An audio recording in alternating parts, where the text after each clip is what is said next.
My son just told 23 family members that I was too senile to live independently while sitting in a house that I secretly owned. The irony wasn't lost on me as I watched him gesture confidently around the dining room, the mahogany table, the crystal chandelier, the oil paintings on the walls. Everything he believed belonged to him and his wife, Sarah. I sat at the far end of the table closest to the kitchen door, as always, the spot where the help would sit, if they were allowed at the table at all. Sarah dabbed her lips with the linen napkin One-Eyed ironed that morning and cleared her throat with practiced elegance. "Everyone," she announced, her voice carrying that particular tone she used when she wanted to sound both gracious and authoritative. "Before dessert, Evan and I need to discuss something important with Mother." The conversations around the table gradually died down. Sarah's smile was perfect, the kind she'd practiced in mirrors. "We've been thinking about your living situation, Mother.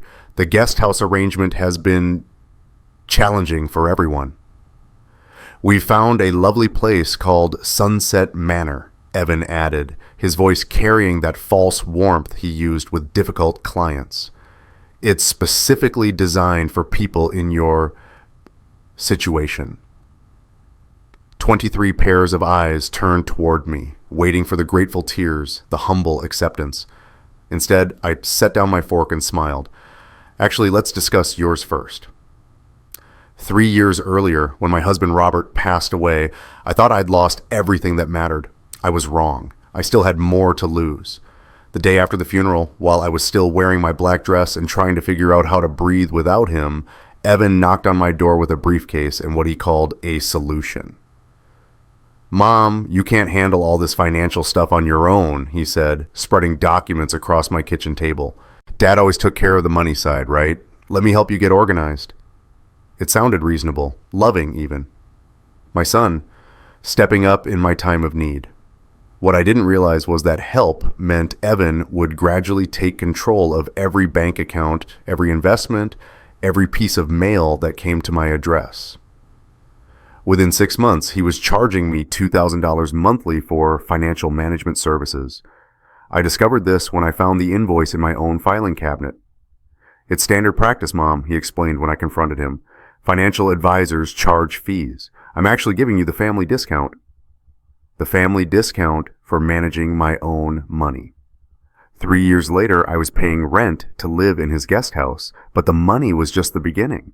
Sarah had her own plans for how a proper mother-in-law should behave. "I'm having the book club ladies over Thursday," she announced one morning, handing me a handwritten list. "Could you handle the refreshments? Nothing fancy, just cheese platters, wine service, maybe those little sandwiches you make." I stared at the list. Grocery shopping for 12 people, food preparation for 4 hours, serving, cleaning, staying invisible while they discussed novels I wasn't invited to read with them. "Of course," I said, because what else could I say? That evening, as I arranged endive and goat cheese on silver platters, I heard Sarah's voice drifting from the living room. "Oh, Dearest loves to keep busy," she told her friends. "She needs something to do with her time, you know? It's actually good for her." I stood there holding a tray of canapes, listening to my daughter-in-law explain to a room full of women how fortunate I was to serve them. That night, I scrubbed their lipstick stains off wine glasses while wearing my dead husband's wedding ring. The financial control became a monthly ritual. Every first Tuesday, I had to appear in Evan's home office with receipts for every purchase I'd made. Groceries, medication, a cup of coffee at the corner cafe, everything required documentation and justification. "Mom, you can't just spend money without accountability," he said, reviewing my receipts like a suspicious auditor. "That's not how responsible adults handle finances." $800 monthly. That was my allowance, distributed in 2 installments, always with a lecture about budgeting and the importance of living within my means. I signed the receipt confirming I'd received my own money back, processed through my son's accounting system. $800 from the woman who had paid for his college education, his first car, the down payment on his starter home. The final humiliation was realizing how completely they'd erased me from the family narrative. I found out when Mrs. Patterson from next door showed me the photos on her phone. Your grandson's birthday party looked lovely, she said, scrolling through Sarah's Instagram posts. Such a beautiful celebration. I looked at image after image of Tommy's 8th birthday party.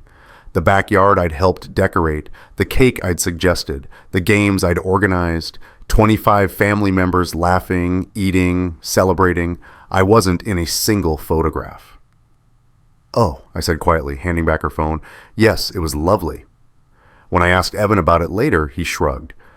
You were tired that day, remember? You went to rest before the party really got going. I wasn't tired. I was sent to the guest house when the photographer arrived. I became the grandmother who wasn't invited to her own grandson's birthday party. But that was still just the beginning. The conversation I'd been dreading came on a Tuesday morning in November. Sarah appeared at the guest house door with a glossy brochure and the kind of determined smile that meant she'd already made up her mind about something. I've been doing research, she said, settling herself on my small couch without invitation, about senior living options for your future. She placed the brochure on my coffee table like she was presenting a gift. The cover showed elderly people playing chess and tending gardens under the headline, Sunset Manor, where golden years truly shine. I opened it carefully. Shared rooms, scheduled mealtimes, activity coordinators, a place where independence went to die, packaged in cheerful marketing language. The cost is quite reasonable, Sarah continued. Only $4,500 monthly. Evan and I have already spoken with their admissions coordinator. $4,500, more than 5 times what they claimed I could afford to spend on myself. We've put down a deposit, she added casually, to hold a spot. The waiting list is quite long. That afternoon, Evan appeared with paperwork and his business voice. Mom, we need to be realistic about your situation, he said, settling into my armchair like he owned it. The guest house arrangement isn't sustainable long term. Sarah's been very patient, but it's putting strain on our marriage. I looked at him, this man I'd raised, whose scraped knees I'd bandaged, whose college applications I'd helped him write, and saw only calculation in his eyes. You have 30 days to make the transition, he continued. We'll help you pack, of course. Sarah's even offered to help you decide which belongings you'll have room for. The brochure showed a shared room. The cost, $4,500 monthly, but the money was only part of their strategy. I discovered the rest when Mrs. Patterson invited me for coffee the following week. I hope you don't mind me asking, she said, stirring sugar into her cup with nervous precision. But Sarah mentioned you've been having some difficulties lately. The word hung in the air between us like an accusation. Difficulties? With memory, dear, and managing daily tasks. She said you've been forgetting to pay bills, leaving the stove on. Mrs. Patterson's voice dropped to a whisper. She's concerned about your safety. I set down my coffee cup carefully, fighting the urge to throw it against the wall. I see. And what else has Sarah shared with you about my condition? Mrs. Patterson looked uncomfortable now, clearly regretting bringing it up. Just that she and Evan are exploring care options, that they're being very responsible about it. I walked home slowly, pieces clicking into place. The whisper campaign had been running for months while I lived in ignorant contentment, believing my neighbors still saw me as the competent woman who'd lived on this street for 15 years. She's just not capable of independent living anymore, Sarah had told Mrs. Patterson, probably over the fence while hanging laundry, voice heavy with false concern. By the time the holiday dinner arrived, their narrative was complete. I was the declining mother, they were the devoted children making difficult but necessary decisions. The announcement came during dessert, when the entire extended family was present to witness Sarah and Evan's generous sacrifice. We've made a difficult decision, Evan said, standing with his wine glass like he was delivering a toast. Mom's going to be transitioning to a care facility after the holidays. Murmurs of sympathy rippled around the table. Aunt Margaret nodded knowingly. Cousin David's wife squeezed my hand with pity. It's Sunset Manor, Sarah added. We toured it together, didn't we, Mother? Such lovely staff. She'll have so many activities to keep her engaged. I hadn't toured anything. I'd seen a brochure and been given a deadline. These decisions are never easy, Uncle Frank said solemnly, but you two are handling it beautifully. Really, Deeriz should be grateful to have such caring children. 23 people nodded in agreement. 23 family members who'd known me for decades watching my son explain why I couldn't be trusted to live alone anymore. The doctors say early intervention is key, Sarah continued, her voice carrying practiced authority, before things get too challenging. What doctors? I hadn't seen any doctors, but nobody asked for details. Nobody questioned the narrative of the devoted daughter-in-law protecting the family from an increasingly difficult elderly relative. Evan, you're a saint for taking this on, Cousin David said, raising his glass. Not everyone would step up like this. Family takes care of family, Evan replied with humble nobility. I sat there watching my own family celebrate my son's heroic willingness to warehouse me in a place I'd never chosen, funded by money I'd never agreed to spend. 23 people agreed my son was a saint for handling his burden. That night, I lay in the guest house bed, the bed in the house I secretly owned, staring at the ceiling and listening to the victory celebration continuing in the main house. Tomorrow, I would drive to my real home in the city. Tomorrow, I would make some phone calls, but tonight, I let them believe they'd won. The drive from Beacon Heights to downtown took 43 minutes in Tuesday morning traffic. 43 minutes to shed the skin of the helpless widow and remember who I actually was. The parking garage beneath the Meridian Tower recognized my key card immediately.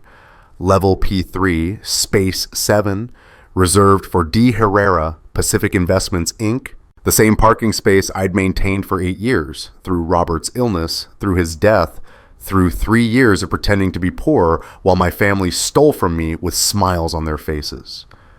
The elevator rose silently to the 32nd floor. When the doors opened, I stepped into 3,000 square feet of floor-to-ceiling windows, Italian marble, and complete silence. This was my real home. Not a guest house where I was tolerated as long as I remained useful. Not a cramped apartment in Oakwood where I performed poverty for my son's benefit. This was the penthouse I'd owned since Robert and I built Pacific Investments into something that mattered. The city spread out below me like a chessboard, and for the first time in 3 years, I remembered I knew how to play. I walked to my home office, the real one, with the locked filing cabinet and the secure phone line, and pulled out a folder marked Herrera Family Contingency Plans. Robert had insisted on this folder. If they ever treat you like they're doing you favors, he'd said, remind them who signs the checks. He'd known. Somehow, my brilliant husband had seen this possibility even when I couldn't imagine our son would ever become someone who would exploit me. The first document in the folder was a letter written in Robert's careful handwriting. DRS, if you're reading this, it means our boy forgot where he came from. Here's how to remind him. I reached for the phone and dialed a number I'd memorized years ago but never needed to use.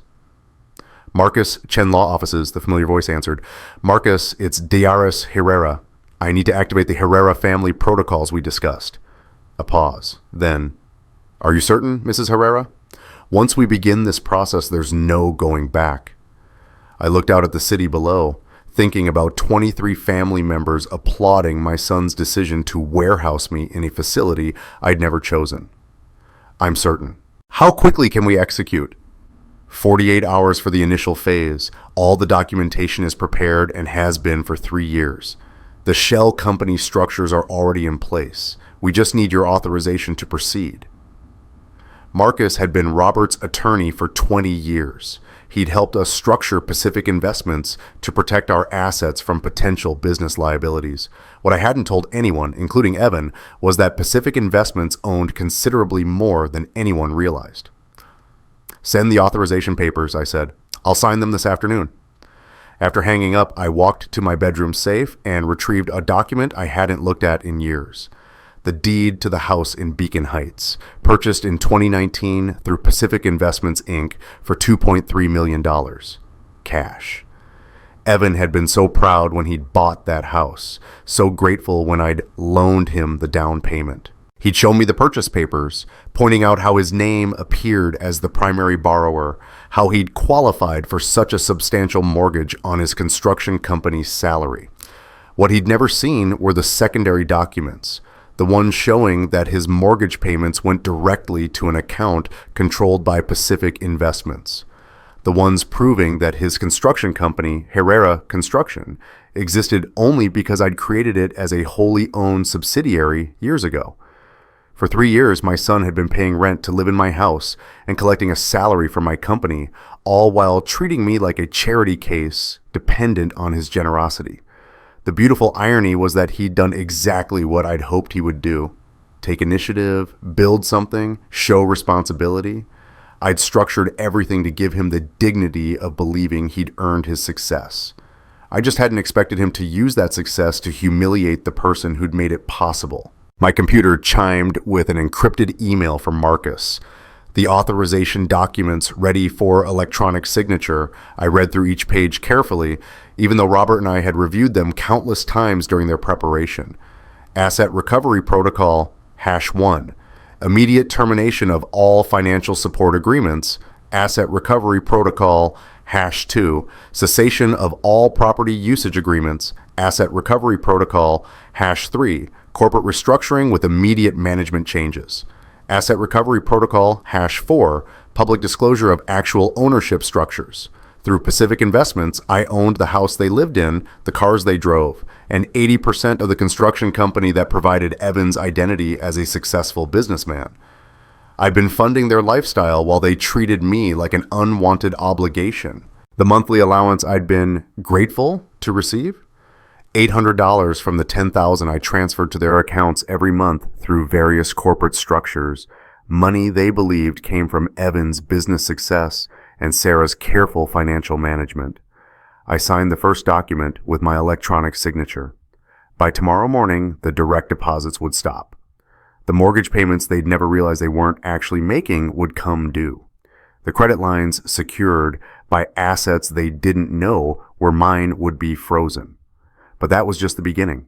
I signed the second document. By Thursday, Pacific Investments would notify them that their occupancy agreement had been terminated. 30 days to vacate. The third signature activated corporate governance protocols. By Friday, the board of directors of Herrera Construction, a board consisting of me and 2 attorneys who'd never met Evan, would vote to remove him as CEO and install new management. The fourth signature was the most satisfying. It authorized the release of all ownership records to any interested parties, including family members who might have questions about how certain young people had acquired such impressive assets so quickly. I set down the phone and made myself a cup of coffee. Real coffee, not the instant brand I'd been pretending I could afford while living in the guest house. Then I walked to the windows and looked out at the city that stretched beyond the horizon. Tomorrow I would remain invisible while the consequences began. I would watch from my penthouse as 3 years of careful deception unraveled in ways they would never anticipate. But tonight, for the first time since Robert died, I felt like myself again. The woman who had built a business empire with her husband. The woman who had raised a son and hoped he'd inherited their values. The woman who was about to teach some very expensive lessons about the difference between gratitude and entitlement. Marcus had been right. Once I began this process, there would be no going back. But as I watched the city lights flicker on below me, I realized I didn't want to go back. I wanted to go forward. I woke Wednesday morning in my real bed, silk sheets instead of polyester, 1,800 thread count instead of whatever discount brand Sarah had deemed appropriate for the guest house. Through the floor-to-ceiling windows, the city spread out below me like a kingdom I'd temporarily forgotten I owned. My phone had been buzzing since 6 a.m. 17 missed calls from Evan, 12 text messages, each more frantic than the last. The first one was simply, "Mom, call me." The last one read, "Something's wrong with our accounts. Please call me back. This is urgent." I made coffee in my actual kitchen, Italian marble countertops, commercial-grade appliances, a view that real estate agents called priceless, and listened to his voicemails while the city woke up below me. "Mom, there's some kind of mistake with the bank. Our mortgage payment bounced. Sarah's credit card was declined at the grocery store. Can you call me back? We need to figure this out." The panic in his voice was unmistakable. For 3 years, he'd lived with the confidence of a man who believed his success was earned. Now, for the first time, he was discovering what financial uncertainty felt like. My phone rang again. Evan. I let it go to voicemail. By 10 a.m., I was dressed in my real clothes. Not the department store brands I'd worn while playing poor, but the tailored suits that reflected my actual position in the world. I had a meeting to attend. The offices of Herrera Construction occupied the entire third floor of a building in the business district. A building I'd purchased through Pacific Investments 2 years ago, though Evan believed he was paying market rate rent to some anonymous commercial real estate company. I rode the elevator up with my attorney, Marcus, and 2 executives from Pacific Investments that Evan had never met. When the doors opened, I could hear raised voices from the conference room. "I don't understand what you're telling me," Evan was saying to someone I couldn't see. "This company has been profitable for 5 years. Our credit lines are solid." "Not anymore," replied a voice I recognized as Daniel Morrison, his business partner and biggest client. "As of yesterday, all your corporate accounts are frozen. The bank says there are ownership irregularities that need to be resolved." Marcus nodded to me. "Showtime." We walked into the conference room where Evan stood with his back to the door, gesticulating at Daniel and 2 other men in suits. When he heard footsteps, he turned around with the relieved expression of someone expecting rescue. The relief died when he saw me. "Mom, what are you doing here? This is a business meeting." "Yes," I said, settling into the chair at the head of the conference table. "It is." Marcus placed a stack of documents on the table. "Gentlemen, I'd like you to meet the actual owner of Herrera Construction, Mrs. Dearest Herrera of Pacific Investments Incorporated." The silence that followed was so complete I could hear the air conditioning cycling on. Daniel looked from me to Evan and back again. "I'm sorry, what?" "Mrs. Herrera owns 80% of this company through her investment corporation," Marcus continued, his voice professionally neutral. "Mr. Evan Herrera has been serving as an employee in the position of Chief Executive Officer. As of yesterday, the board has voted to restructure management." Evan's face had gone white. "That's impossible. I built this company. I own this company." "You've been an excellent manager," I said calmly, "but you've never owned anything. Pacific Investments provided the initial capital, secured the contracts, and maintained controlling interest from day one." I'd structured it that way deliberately. Let him believe he was building something independently while ensuring he had the support and security to succeed.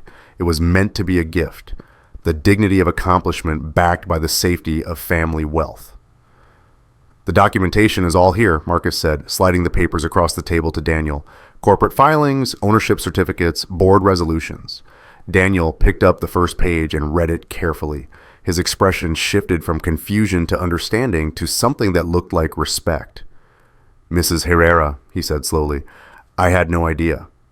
"That was the point," I replied. My phone was buzzing again. Sarah this time. I declined the call and focused on Evan, who was staring at the documents like they were written in a foreign language.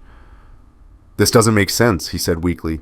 "You live in the guest house. You needed our help managing your finances." "No," I said. "You needed me to let you believe you were helping." The meeting continued for another hour, with Marcus explaining the corporate structures and new management protocols to Daniel and the other partners. Evan sat in stunned silence, occasionally opening his mouth to speak but finding no words. When it was over, Daniel shook my hand with genuine warmth. "I look forward to working with you directly, Mrs. Herrera. This explains a lot about why certain contracts came through so smoothly." After they left, Evan and I sat alone in the conference room where he'd held court as CEO for 5 years. "Mom," he said finally, "I don't understand any of this." "I know," I said. That's part of the problem." My phone rang. "Marcus, Mrs. Herrera, the process servers are en route to the Beacon Heights property. Are you certain you want to proceed with this phase?" I looked at my son, this man who had inherited his father's intelligence and business sense, but somehow missed the lessons about humility and gratitude. "Proceed," I said. "What process servers?" Evan asked, but I was already standing to leave. "You'll find out soon enough." I drove back to my penthouse through the afternoon traffic, listening to my phone buzz with increasingly desperate calls from both Evan and Sarah. By the time I reached my parking garage, there were 37 missed calls and a voicemail box that was full. From my living room windows, I could see across the city toward Beacon Heights. Too far to see the actual house, but close enough to imagine Sarah's reaction when the sheriff's deputies arrived with eviction notices. At exactly 4 p.m., my secure line rang. Marcus again. "It's done," he said. Process servers delivered the termination of occupancy notice. 72 hours to vacate. "Any problems?"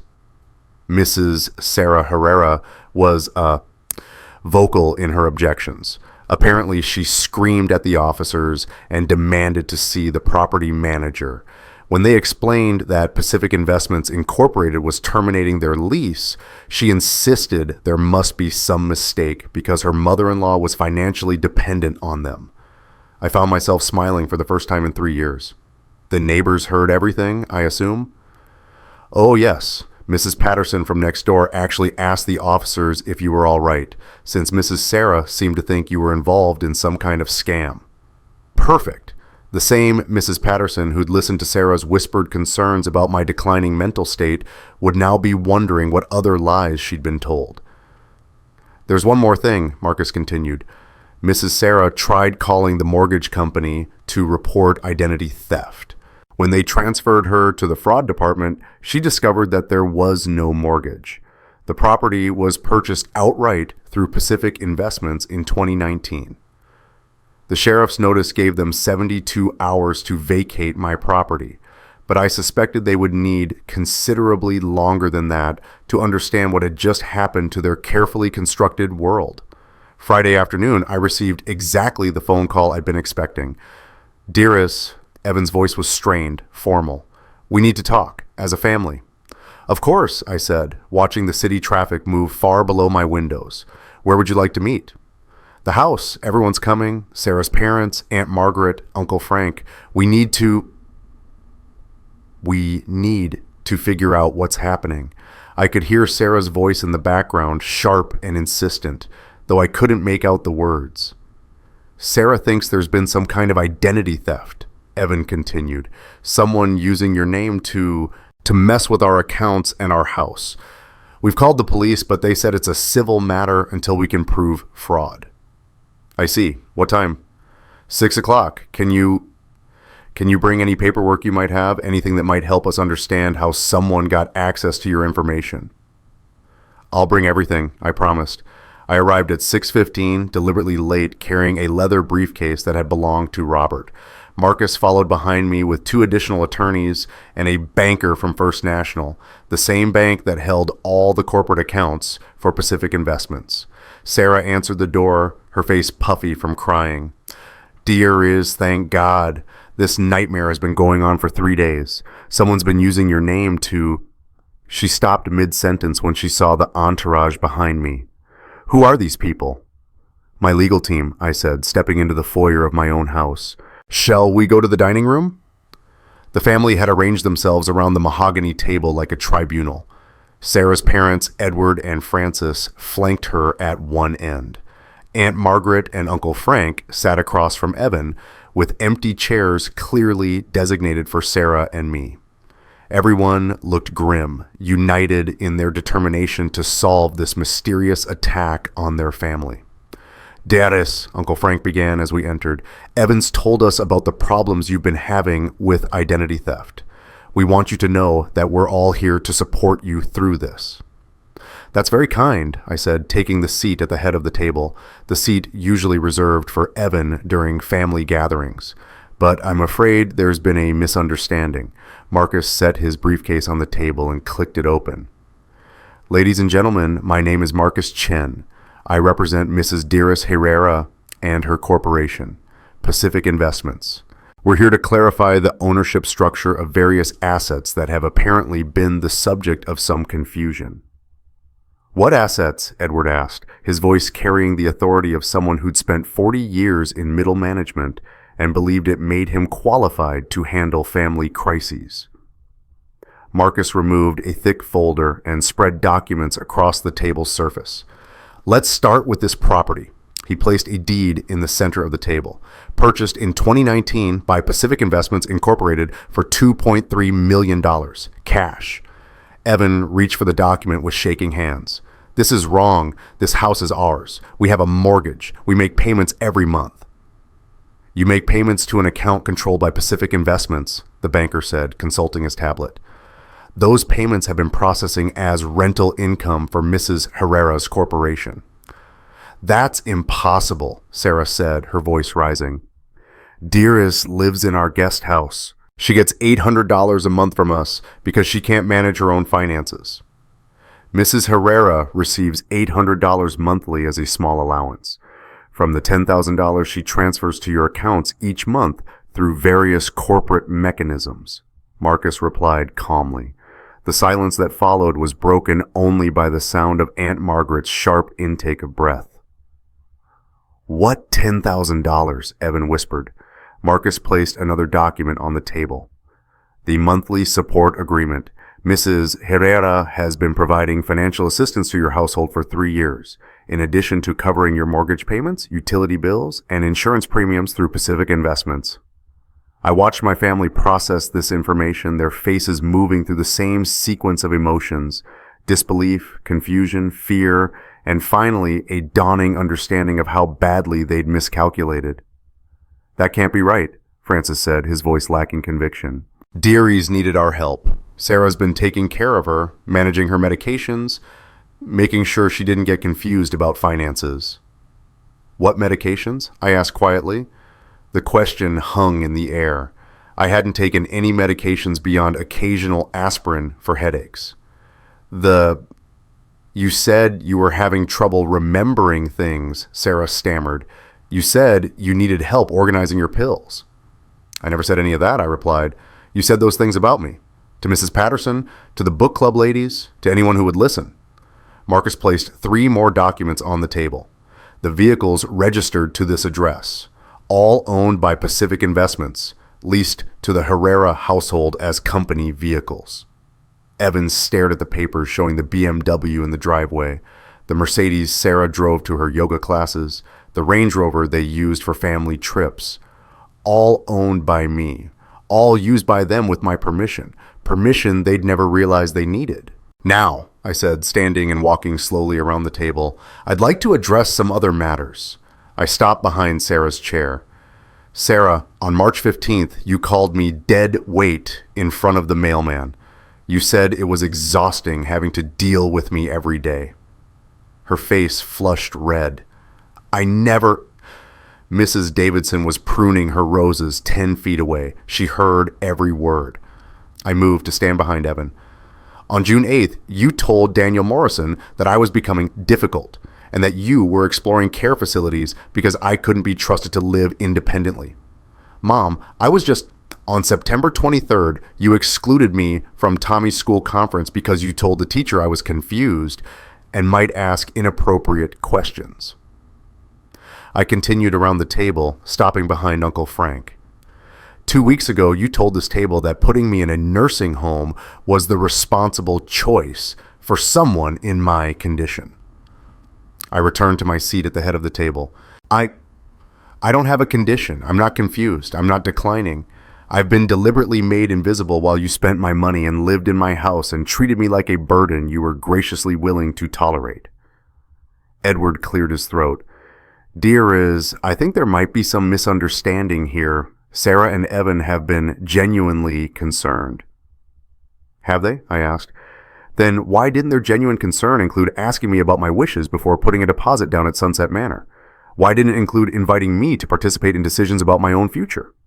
Marcus placed one final document on the table, the ownership structure of Herrera Construction. The corporate filing showed exactly what we'd revealed at the office meeting. Pacific Investments owned 80% of the company that Evan believed he'd built from nothing. I created that company to give my son the dignity of building something meaningful, I said. I backed it financially while allowing him to believe his success was entirely earned. It was meant to be a gift. I looked around the table at faces that had grown pale with understanding. Instead, you used that success to justify treating me like hired help in my own home. Sarah's mother, Frances, spoke for the first time. What happens now? Now, I said, you have 67 hours remaining to vacate this property. I stood and collected my briefcase. Before we discuss my living situation, let's review who actually lives where.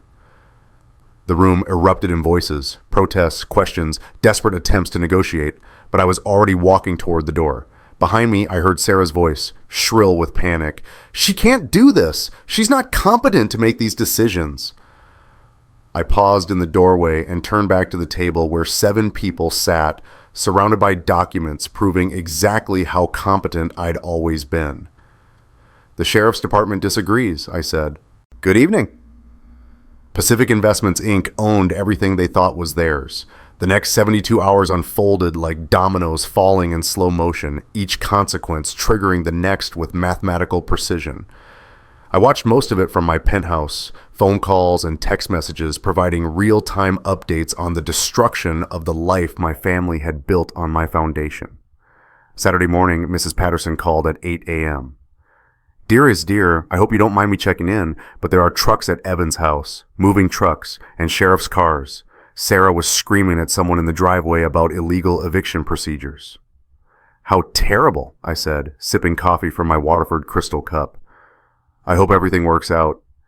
She kept saying someone had stolen your identity and was impersonating you. She demanded that the officers arrest the movers for participating in fraud. Mrs. Patterson's voice dropped to a whisper. But then one of the deputies showed her some kind of court document, and she went very quiet very quickly. By noon, the story had spread beyond Beacon Heights. Sarah's yoga instructor, Melissa, posted a cryptic message on Instagram. When you realize someone you thought you knew has been living a completely different life. #plot twist, #wealthy widow. The comments began immediately. Wait, wasn't she the one always talking about her poor mother-in-law? I thought she said her MIL was like barely getting by. Hold up, I've seen this woman at the country club. She's deaf, not poor. Screenshots or it didn't happen. By Sunday, someone had connected the dots between Pacific Investments and my real identity.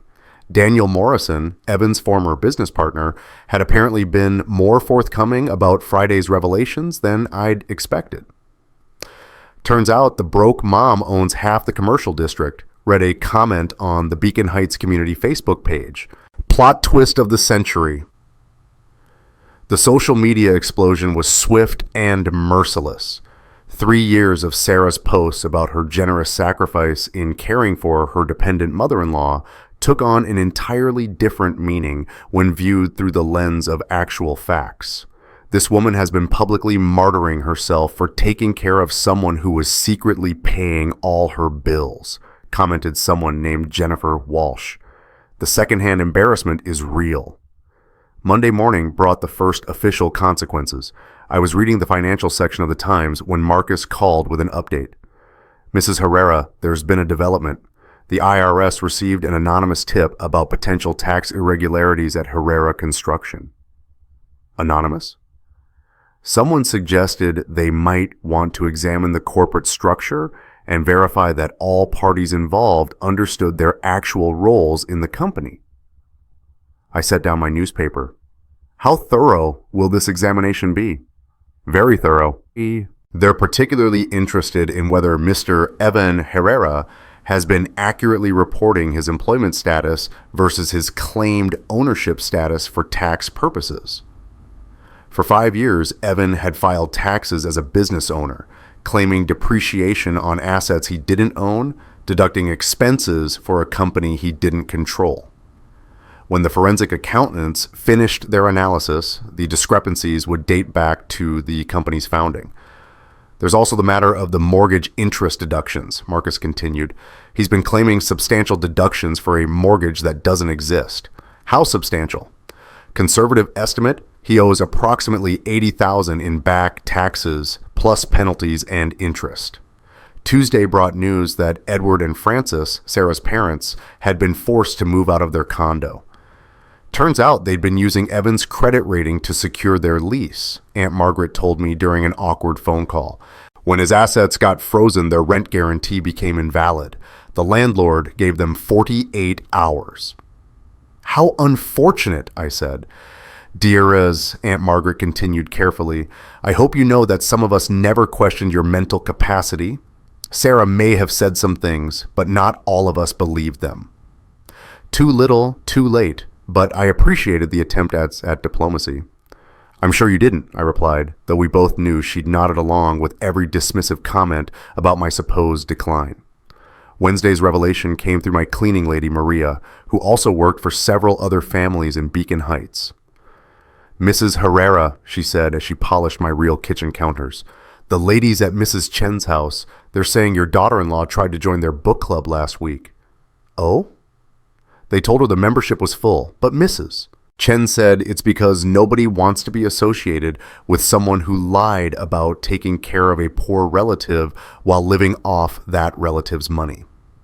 The social ostracism was spreading faster than I'd anticipated. 3 country club memberships had been temporarily suspended pending review of membership circumstances. Sarah's tennis partner had stopped returning her calls. The charity boards where she'd served as a volunteer had quietly removed her from their committees. By Thursday, the financial consequences were cascading beyond my immediate family.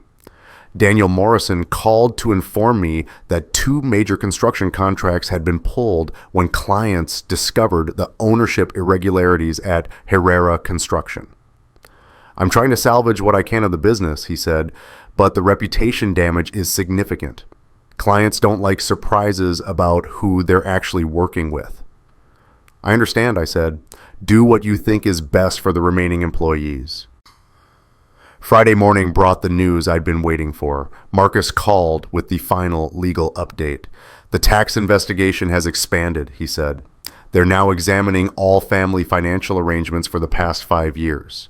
Mrs. Sarah Herrera apparently claimed head of household status while filing jointly based on her assertion that she was supporting a dependent relative. But I was never her dependent. Exactly. She was receiving $10,000 monthly from your accounts while claiming tax benefits for supporting you financially. The IRS considers this particularly problematic. That afternoon, I received my first direct contact from Evan since the family meeting. A text message. Mom, please, we need to talk, just the 2 of us. I didn't respond immediately.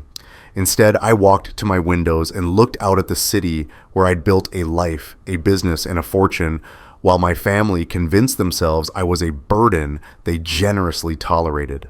The forensic accountants found discrepancies dating back 5 years.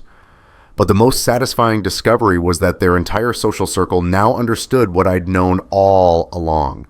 Reputation built on lies crumbles very quickly when the truth comes out.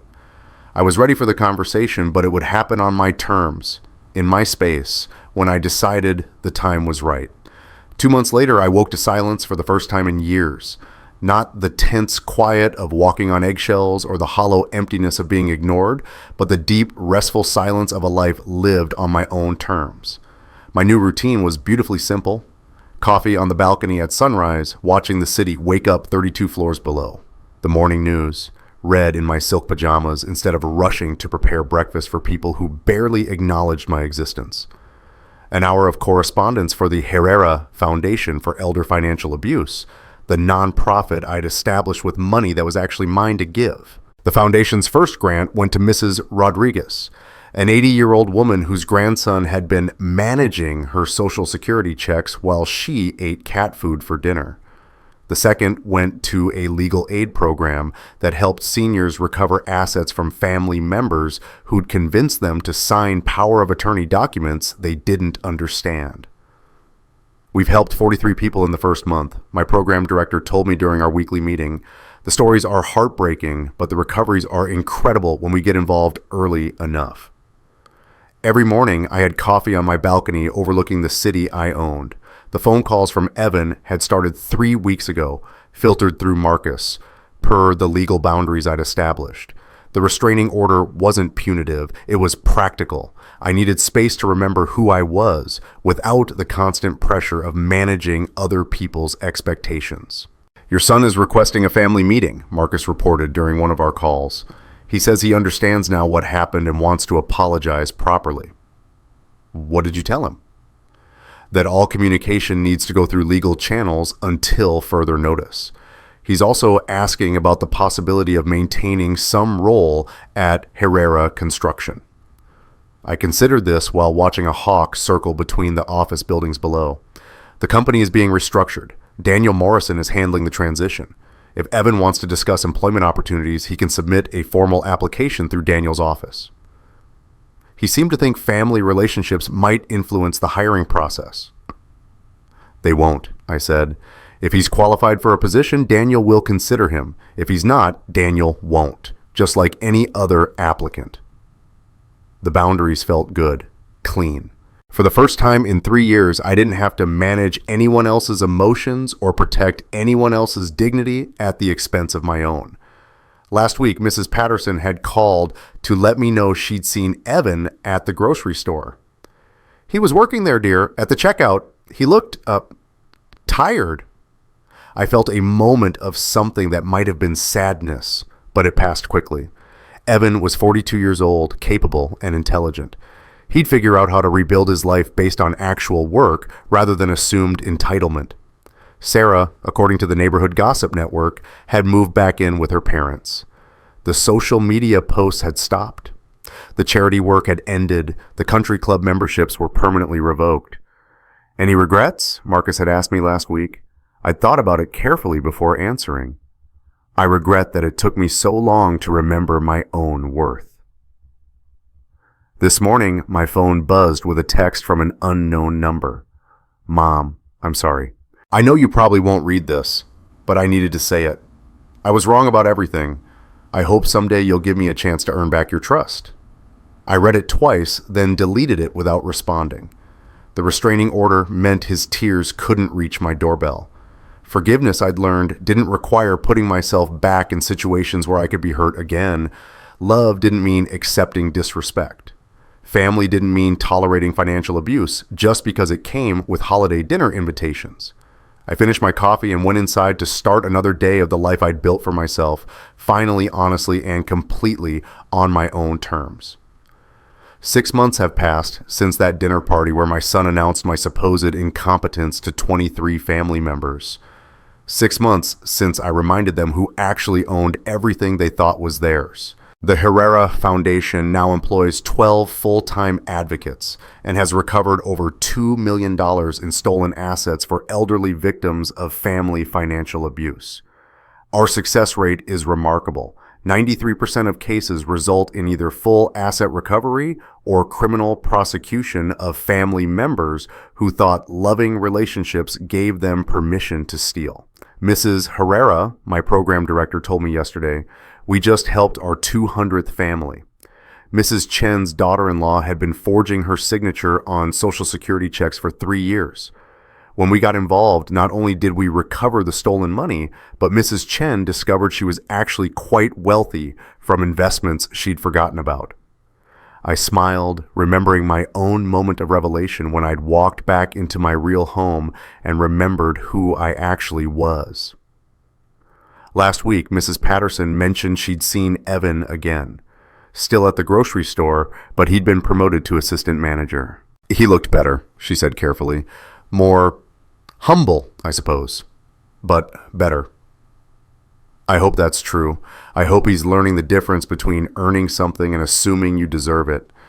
As for me, I wake up every morning in my own bed, in my own home, surrounded by the life I built rather than the diminished version of myself that others found convenient. If you've ever felt invisible in your own family, you're not alone, and you're worth more than they'll ever let you believe.